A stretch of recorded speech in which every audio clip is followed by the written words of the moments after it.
Hi guys, it's been a long time since we've done this, hasn't it? Yeah. Nobody wants to look at my ugly mug for any longer than they really have to, so... So, what are we here to do today? Yes, well, something different. No Photoshop, no Lightroom, no raw therapy. Yes, it's time for a gear review! Yes! And the gear that we are going to be reviewing today, I wouldn't say it's so much of a review, because I'll give you the conclusion of the review now. The NiSi Close-Up Lens Kit Mark II 77mm. If you've got a lens that this will fit on, go and buy one. It's a no-brainer. Yes, it is a no-brainer. But what I'm going to do for the rest of this video is sort of explain what's going on with this and to justify what I've just said. Okay. Now, I haven't bought this. NiSi sent me this for review, and I'm that impressed with it. They're not having it back. No. All right. So, first of all, in the box, what do we get? Well, we get a wonderful piece of paper. Yes, we do. A wonderful piece of paper. Well, I can get my fingers to open it. And there it is. Contains an awful lot of information about the piece of gear you've just bought, which we'll come to in a moment. I was being sarcastic.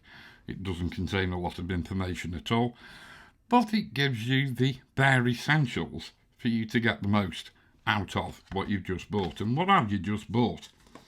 Well, you bought this. So what we'll do is we will unzip it, because it comes in a really nice tough carrying case, which just fits in your pocket. And inside is this. Oops. And that is the NiSi 77mm Mark II Diopter lens. Now, anybody who wears glasses actually has heard the term diopter. And, you know, we don't need to get into the science of things, but, you know, when you get your bill from EDF Energy like I do, and I open the envelope and I go, oh, gee whiz, yeah, and I have to hold it out at arm's length to read it. Then I see the number at the bottom and wish I never had. But, but you know, you have to hold it out so you can see it. That's the reason you have to do that, is because your eyesight's knackered. So you can't close focus enough. So to read something, you have to hold it further away so you can focus on it. And then, of course, it's too bloody small to read, apart from the number at the bottom of your EDF energy bill, or whatever energy bill you happen to be talking about. But this thing, I've always been a bit suspicious of these, because what they actually do is they cut down or reduce drastically the closest focus of the lens that they are meant to go on. And that means that they do create a bit of magnification, but a lot of the magnification comes from the actual magnification of the lens. But 99 times out of 100, such as this one we're looking at here on the desktop, the Nikon 70-200 f2.8, closest focus is about 4 feet. And we put this thing on the front, and it goes down to about 29-30 centimetres. So, and the filter itself, if we take the 70-200 f2.8, the 70-200 f2.8 has a filter thread size of 77, so it just basically screws straight onto the front of the 70-200 f2.8. I've also tested it on my Sigma 180 macro, old lens, but well, there you go. And it won't fit because this is a 72mm filter thread.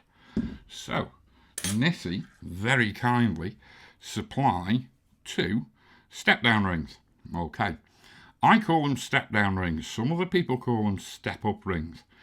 But it's taking a 77mm filter or diopter and stepping it down to, in this case, where's it gone? 72. So if we put that on a 72mm filter thread lens, which is very much akin to this, except I've got another adapter ring on there, 72 to 77, and of course this I can take off here and talk amongst yourselves while I'm doing my screw thread job. Yes, and of course that can now sit straight on to the front of my Siggy 180. And I've also tested this job, this diopter, on, strangely enough, this. Wow, the old 300 f4 ED. You can buy one of these as cheap as chips, second hand. I mean, Nikon don't make them anymore. Built like an absolute tank. And we've also tested it on a 70-200 Nikon f4, and surprisingly enough, you can actually get usable pictures out of the Nikon 200-500 as long as you don't take it above sort of 250-300mm. And for that purpose you will need to purchase a step up ring which takes a 77mm filter and steps it up to 95mm, so it will fit on the front of that. Now the funny thing is that, you know, 77 to 95 is nearly 20mm too small to go on the front of that lens, and yet you don't see any vignetting when the filter is attached with this monstrous conversion ring here. So anyway, and just a little tip for you, if you're wanting to get into this sort of thing with macro and you're wanting to take macro even further, where you use compound sort of microscope lenses, etc., always get yourself a set of step up and step down rings. They are as cheap as anything on the internet, and I've got tons of the damn things, so they're always worth having. So anyway, we'll just sort of scoot all this lot over here. The packing case or the carry case for the NiSi 77, and they also do a 65 one as well, which NiSi didn't bother sending me, so there you go. Make of that what you will. But nice tough carrying case, neoprene padded inside, and you've got these two covers front and rear as well.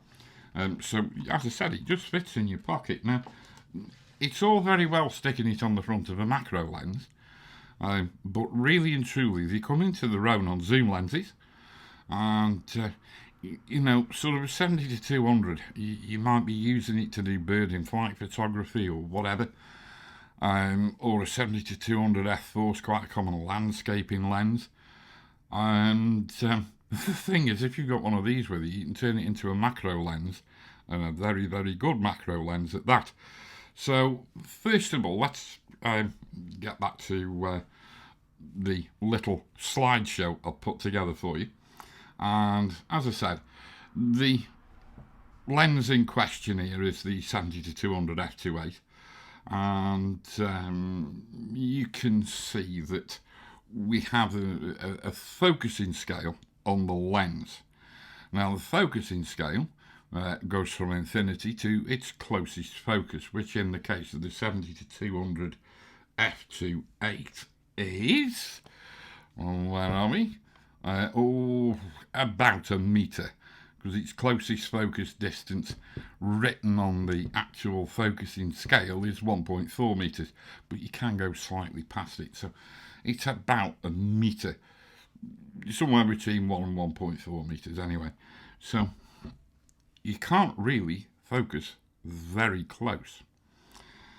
So what we're going to do now is sort of, you can see we've got the diopter screwed to the front of the lens, because with diopters such as this, they quote a working distance of, where's my little bit of paper, a working distance of 22 to 30 centimetres.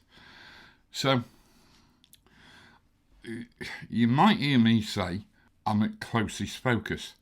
That actually means the focusing ring on the camera lens, not referring to the distance I am from the subject.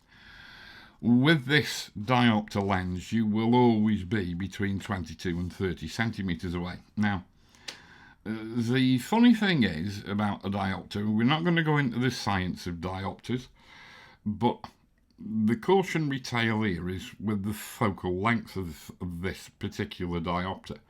And I actually, oh God, forgive the crudity of this little experiment, but I just put it on the desktop over the other side of the office, so it's sort of looking out of the office window to the houses across the road. And of course, with it being it's actually a double element lens, but you think of it as just one element, one lens. So what it does, it flips the image upside down, and so it's projecting an image onto this piece of acrylic over here. And if we look at the millimetres, we can see that it's somewhere between 295 and 300 millimetres focal length. That is at a rough guide. Now, to work out its diopter strength, all we do is say, right, 1,000 divided by the focal length. That brings the diopter strength of this to around about 3.33, which is a bit odd, but well, there you go. But that's about as far as we're going to go into the science of the actual thing. Now, I borrowed a couple of lenses. I haven't got them here with me now because he's had them back, off my mate Gary, ambassador for the Wigan Kebab, 2 meat pies on a stick with pineapple chunks for the ladies. Righty. And Gary christened this little project, because I borrowed a couple of lenses off him. These are the 70-200 f4 and the Nikon 105 macro. Gary christened this Project Nigel, yes. And over there on the top right hand side, you can see Nigel, yes. Would you like me to go and get Nigel? I will go and get Nigel. Wait right there. Come on, Nigel. Yes, come on. You're going to be world famous now, mate. Yes. Ladies and gentlemen, meet Nigel. Yes, Nigel. He's a cicada. I hope you can see him there. Isn't he great? Yeah.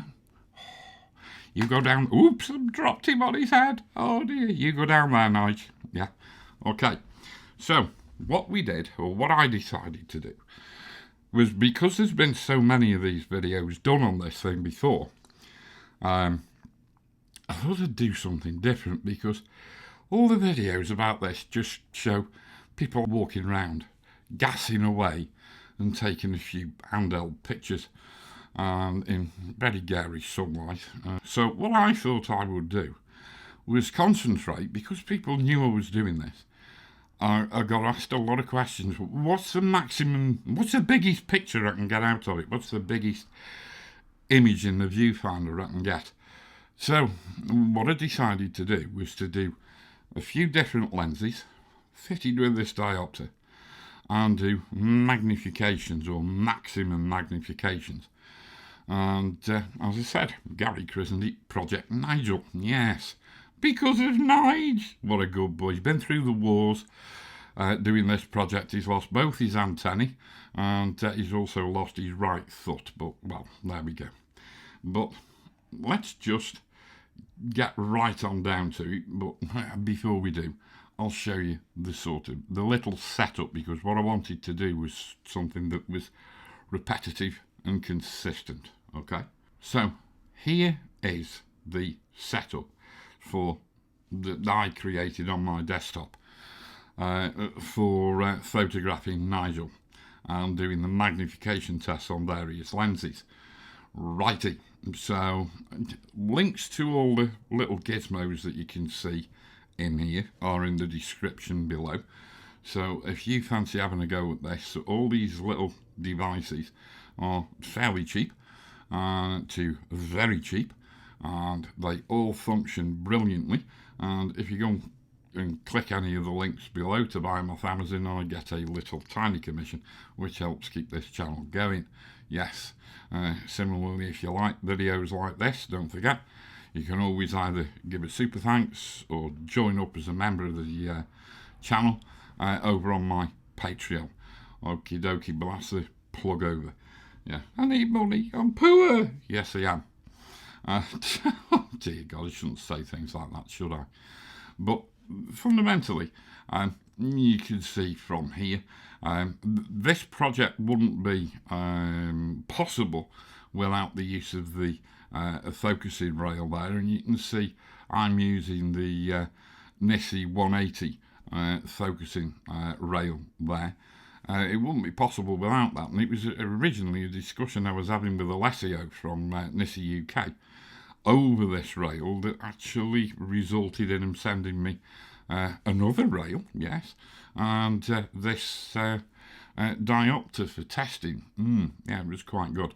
And hopefully they'll send me one of the new ones, because they've got a new rail out, the RM200 or yes, I think it's RM, but anyway, it's the 200 variant of the focusing rail, so hopefully they'll send me one of those for review pretty pronto.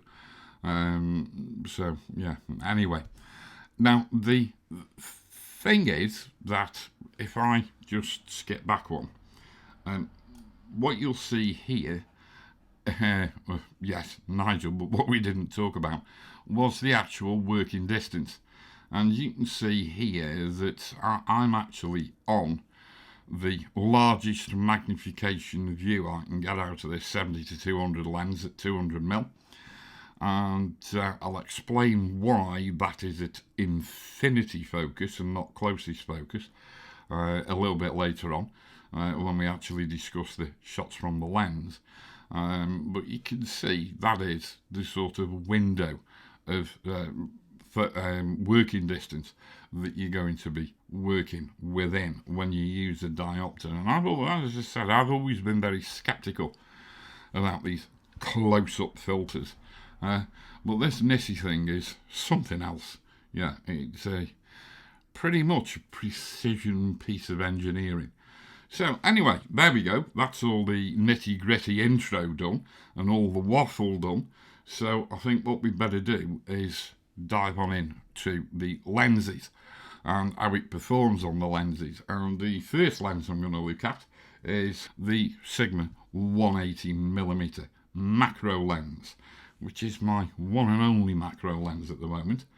And if I just flick over here, there we go, and this is fundamentally 1:1. This is the lens on its own, just the bare lens. Now, how can I say it's 1:1? Okay, so first of all, it's all to do with magnification, and that's why there's a ruler over the top of Nigel's head, rather like a guillotine blade. he was actually quite nervous while I was doing this. Yeah, he's all right now, and but yeah, he was a little bit nervous. So, but I was reassuring him all the time, and no stress was caused to the animal whatsoever, just in case there are any animal lovers watching this program. So, God, I need to stop waffling, don't I? So, we've got a millimetre ruler over here. Now, I'm shooting on the D800E, and the actual horizontal or longest edge of the sensor imaging area, it's not 36mm, it's actually 35.9mm. And we are actually capturing in this frame, because we're over here right at the end of the ruler, so we're doing 10, 20, 30, 31, 32, 33, 34, and a bit. yeah, nearly 35. So seeing as our long edge on the sensor is 35.9 and we're getting not quite 35 millimeters, we are actually at slightly more than 1:1.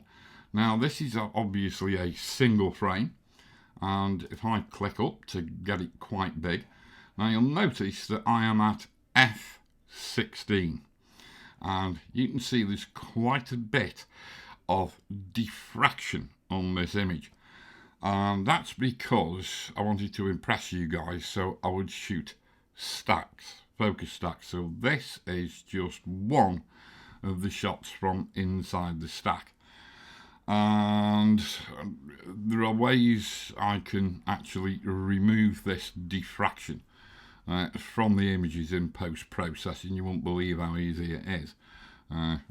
Topaz Sharpen AI, yes, it's very good at it, to be quite honest with you. But anyway, we're not here to talk about that. So we've got diffraction now in the actual image when you look at it at 100%. But what we're doing is we're shooting and moving, shooting and moving, shooting and moving, doing a focus, or shooting and producing a focus stack. And the focus stack that we produce, is there. And you can see it's sharpened. And so we've got rid of the diffraction. It's a little bit overkill actually. And it's an unretouched. I haven't bothered retouching or doing any fancy mixing of DMAP and PMAX on these focus stacks. These are just straightforward, unretouched depth map stacks out of Helicon Focus.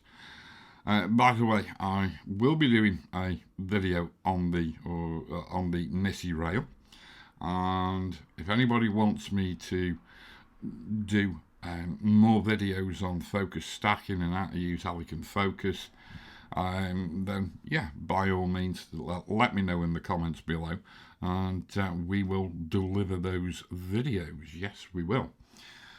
However, these are all uncropped. There's not a single cropped shot in this collection of shots I'm going to show you. They're all full frame. So of course, if I now go and put the NiSi 77mm Mark II close-up lens diopter on the front of said 180mm Siggy macro, we get this. Holy moly. Yeah. Now, I've shot this just to show you.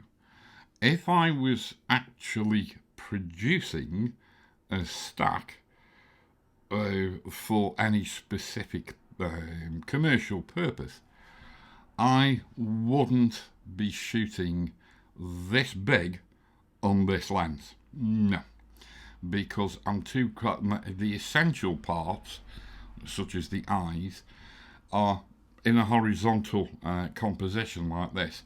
They are too close to the edges or the periphery of the field of view of the optical array in front of the sensor. These are the lens plus the diopter. But as you can see, we've only got 10, 20 and a little smidge, yeah, millimeters recorded. So if I go and get my calculator and we go 35.9 divided by, let's go 20.5. It's not, it's about 20.3.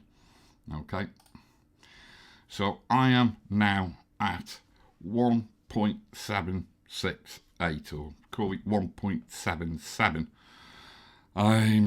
times magnification. So you know, that is quite staggering. So we're at 1.77 times magnification. However, if we sort of take the ruler out of the way and put the camera on the tilt, so the eyes aren't quite as close to the periphery of the frame, we get that. Yes, this is again an unretouched stack really, and it's plenty sharp enough, and we've got plenty of depth of field for, look here, party streamers. He's been to a party, yeah. Oh, he needed cleaning, yeah. He needed cleaning. This is when he came out of his, because he spent like 4 days in isopropyl alcohol. Yeah, so he was quite happy, yeah. But he needed cleaning, and I got a little bit judicious with the cleaning, and I knocked his antennae off. Yes, I did. Naughty man. But as you can see, it's quite a spectacular frame filling composition, and we've got plenty of depth of field running from the front legs and the articulated part, let's call it his knee, and all the way to the sort of the edge of the, I forget what you call that, but it's like the edge of the carapace over his back. I mean, that is, I'm sure you'll agree, quite an impressive image when you compare it to what I would get out of the standard lens on its own at 180mm. But if you know, for what's the price of this thing, £110, you know, I can go and produce that.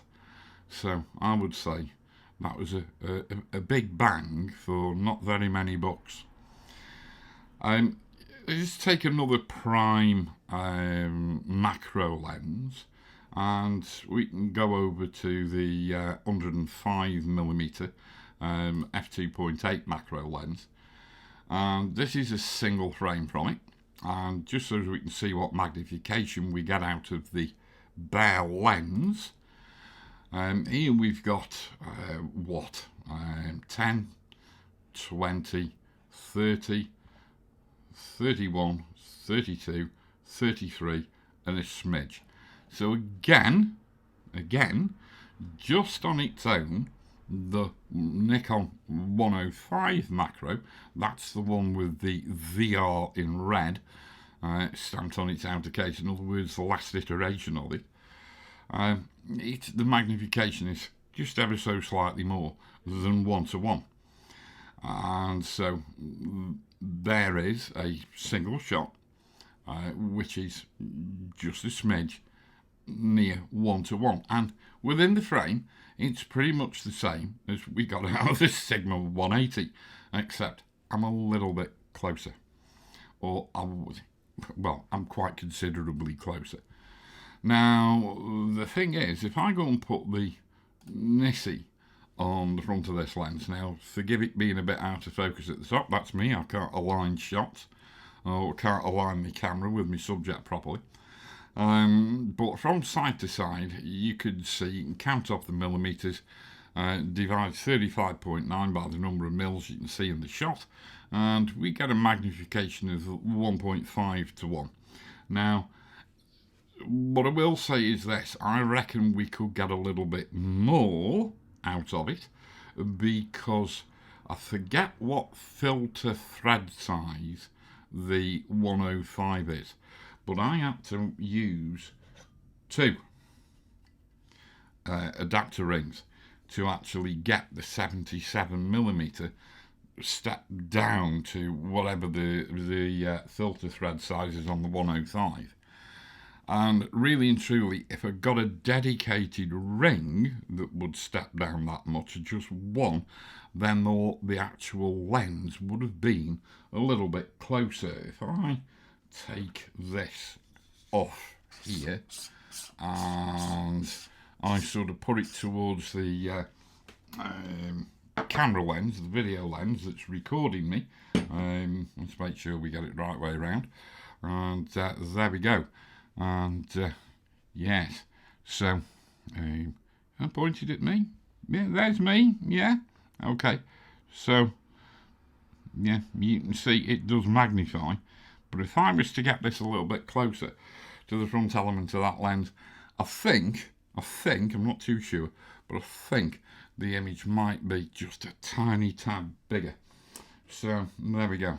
Put the back and front caps on that because we don't want it getting scratched or anything like that.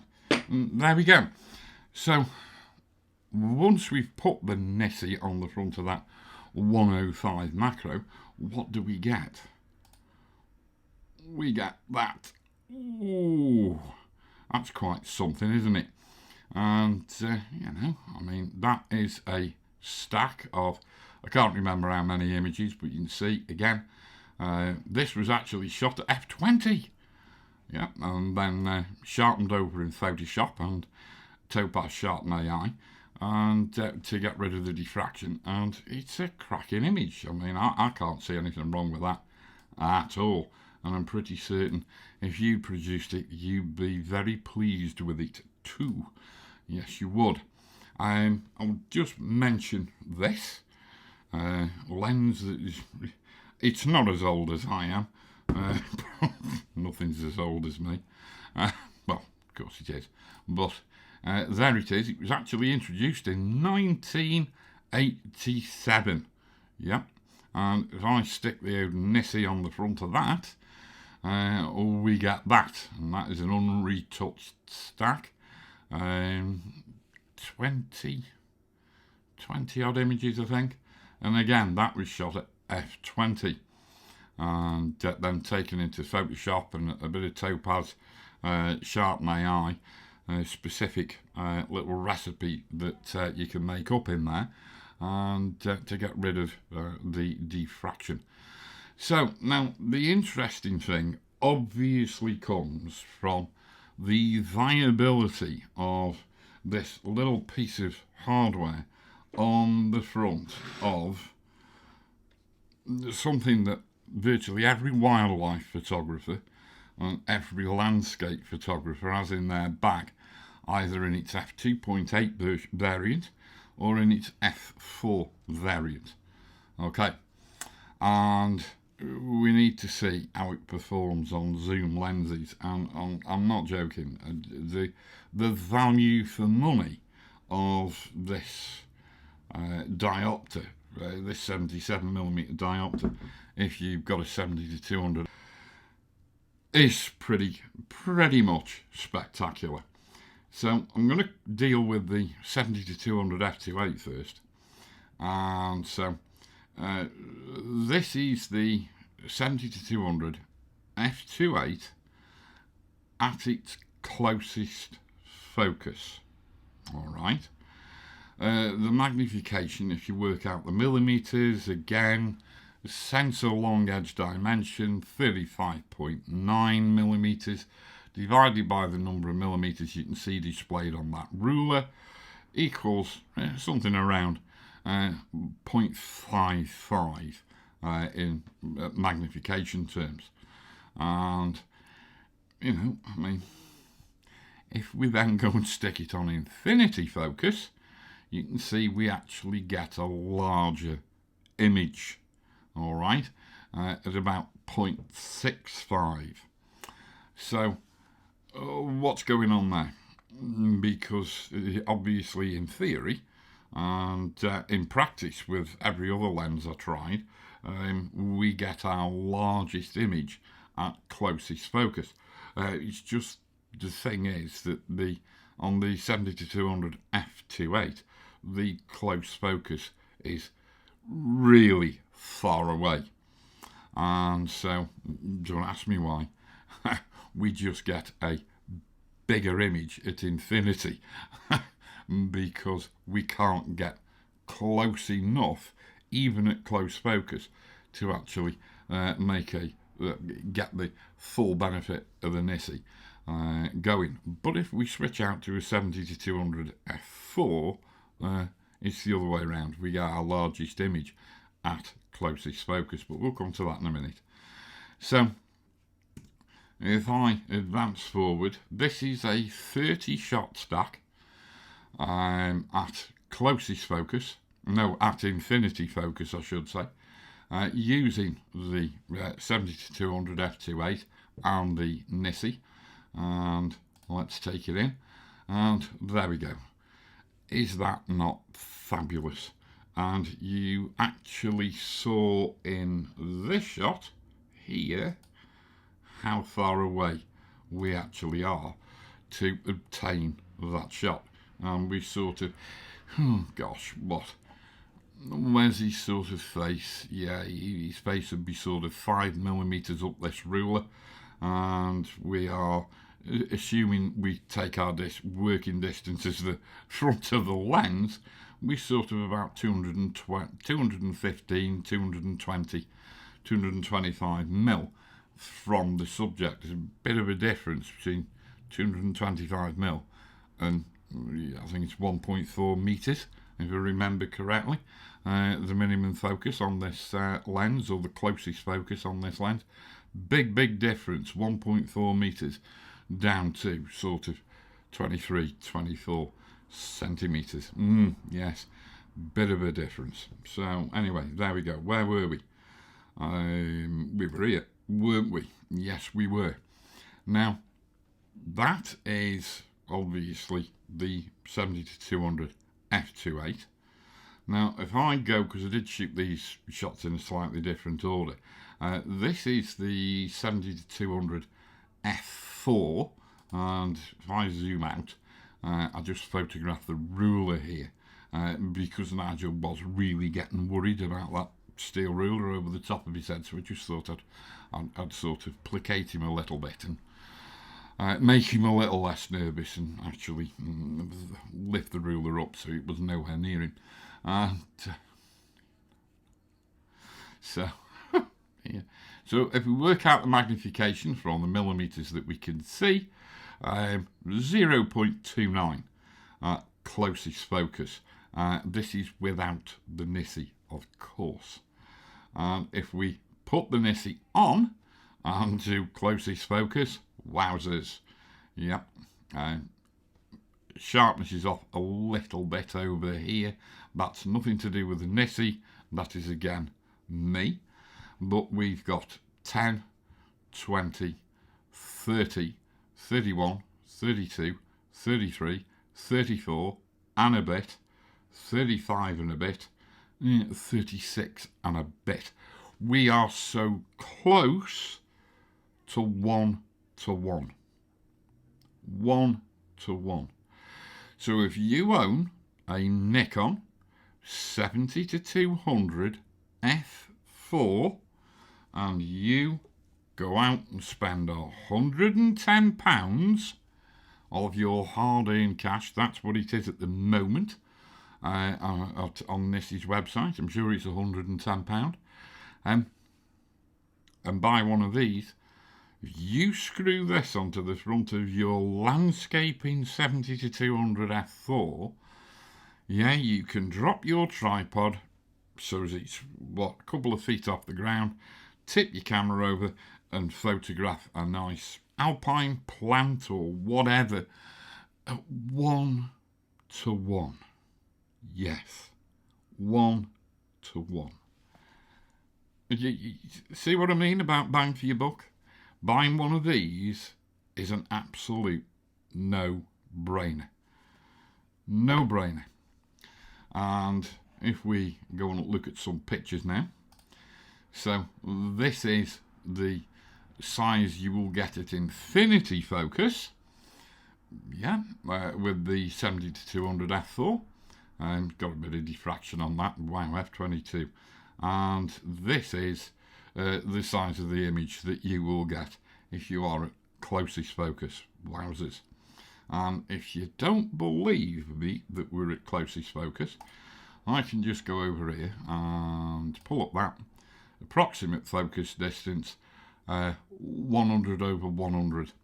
Yeah, so it's recording the distance set on the focusing scale. Yeah, and the thing is, it records it as 1 meter, because 100/100 is 1. So it records it as a meter. So the actual measured closest focus on this lens, the f4 version, is a lot closer than the 70-200 f2.8. But you can actually go quite a distance past that, but it doesn't actually record in the EXIF data.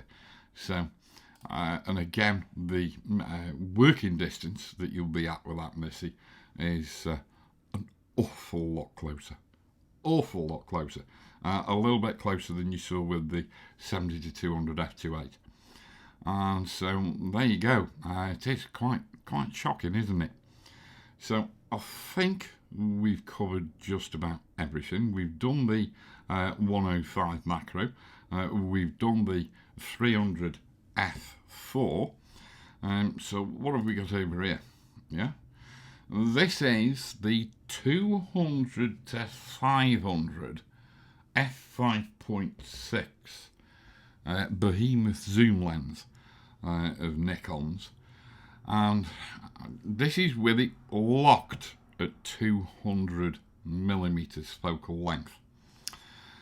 Now, the thing you've got to remember is way back over here when I showed you this shot, it was my very Heath Robinson way of getting a quick dial in on the focal length of the NiSi. And so it's, as I said, it's somewhere around 300 millimeters. It gives us a diopter strength of 3.33. And really and truly, the one thing you need to know about that focal length is it works as a guide to the top end of focal length lenses that you should really work with. So really I wouldn't suggest going over 300 millimeters, not at all.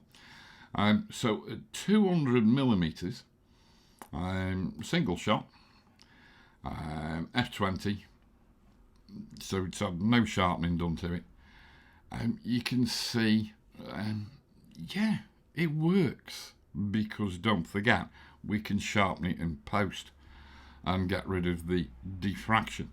So it works, and we've even got the fine compound eye detail in both eyes over here, and that's with this 200 to 500, which is like your bird in flight and your tits on sticks lens, which has got a close focus distance of where are we?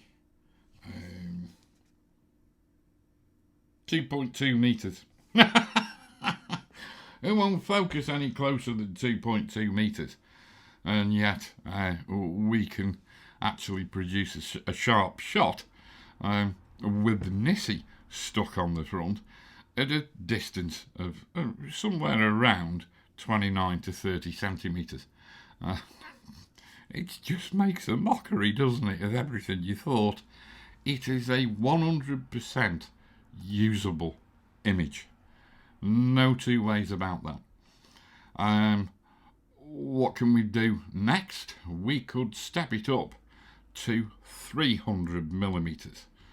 Okay, so we've shot this at f18, 300 mil. It's a little bit hot, little bit exposed to the right. Well, let's have a look at it. Now then, yes. It says it's 300 millimeters, but we've already seen what this image looks at, what this NiSi can do on a good 300 millimeter. Obviously, that is sharpened and it is a focus stack. But, you know, it is what it is, isn't it? But at 300 mil, it's, well, what can I say? We could actually produce a usable image with an awful lot of care and some very, very, very fine steps. We could actually produce a stacked image, but I actually wouldn't push the 200, 500 much past 250 mil, because what you have to remember is we put in a very simple, optically speaking, lens with a focal length of 300 millimeters onto, in this case, a fixed focal length lens with a focal length of 300 millimeters. On this lens, it is a big zoom lens. It's also a suck blow, push me pull you lens. In other words, as you zoom in, it gets physically bigger. And, well, there is not a very good match with the optics of this and the optics of this at 300 millimeters. Not a good match.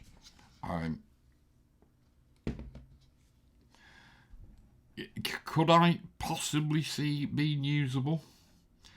Well, if we remove the diffraction, you can see how sharp it is actually in the plane of focus. So, yes, it is usable. There's no two ways about that. Is the other eye sharp? Is the other eye sharp? No, the other eye's not sharp. Maybe that's basically because we're slightly on the skew and we're not parallel to Nigel's face here. And also, I'm a little bit too close to the periphery of the frame. So, you know, you need to stay away from the peripheries. But I would say it's usable. There's no two ways about that, because especially in the centre of the frame, we've got some lovely sharp detail here, which, don't forget that we are looking at the raw file here, so it's not sharpened, and it's certainly not had any of the diffraction removed from it due to the F18. So if we now come to this TIFF, which is made from that raw file, and you can see it will sharpen up. It will sharpen up, and we do get usable fine detail, but we are the actual steps we've got to take to actually produce a stacked image. Wow, the steps are very, very small and possibly not repeatable on a manual focus rail. Something controlled by an electronic stepper motor might actually render a better image. I don't know, because I don't possess a stepper motor rail for the moment. So if we go and have a look at this is 400 millimeters. We don't really need to blow this image up, because you can start to see there is huge distortion, optical distortion going on. You'll notice we've not got a lot of chromatic aberration. So the apochromatic claim of NiSi's about this, I do have a tendency to believe it, though how they've done it with just two elements, because I'm fairly certain it's just a two-element construction. How they managed to do it with two elements, I'm not even remotely sure about. It defies logic to me, because if something is apochromatic, I would expect it to have three elements in it, not two. But, well, there you go. So we've just got way too much distortion. And what's this one? 400 millimeters f18 again. You know, it's just not working, is it? And there it is at f9. Again, we've got too much distortion going on here. And you'll also notice how soft this is getting, and it's getting quite fuzzy, because when you work on these big focal lengths, you know, sort of 300 prime and 200 plus on this Nikon 200-500, there is as I said, there's sort of an optical clash, especially on this lens, this 200-500. There's an optical clash, and it results in this softening, and just like everything else, you have to stop down. So, you know, F9, and this was F18, and you can see that softness is gone. As long as we're F16, F18, maybe even F20, yes. So there you go, and so no. But I would stay well clear of anything above 300mm, whether it is a prime or it's a zoom. If your zoom goes past 300mm and you buy one of these NiSis, just don't go sort of beyond sort of 250, 300mm. And as I said, I mean, I think I paid 200 quid for this. Yeah, because it's a screwdriver autofocus lens, so nobody wants one now. Yeah, because you all want super fast autofocus, but you never consider the optical quality of the glass. But that's me just having a pop at people, so forgive me. But anyway, listen, I've waffled on so long with this, and all I've got to say is this: anything that will allow me to take a 70 to 200 f2.8 and do a handheld 2-shot stack to come up with that, or will allow me to take a photograph of a butterfly handheld, or I can use my 300mm macro and I can take a shot like that handheld of the same butterfly, and then we can go anywhere from doing this sort of thing all the way up to doing that. And as I said, the only cost, obtaining one of these NiSi 77mm Mark II Diopter or close-up lens kit. Anyway, look guys and girls, as I said, NiSi sent me that for review. That's my review, that's what I've got to say about it. Purchasing it, as I said, is a no-brainer, and I just hope that the images I've shown you actually help to justify that statement. Alright guys and gals, that's it from me. Hope you found it useful, hope you found it interesting, and until the next time, tooroo, stay safe, stay well, and keep taking the pictures. Yep, alright, tooroo guys, see ya.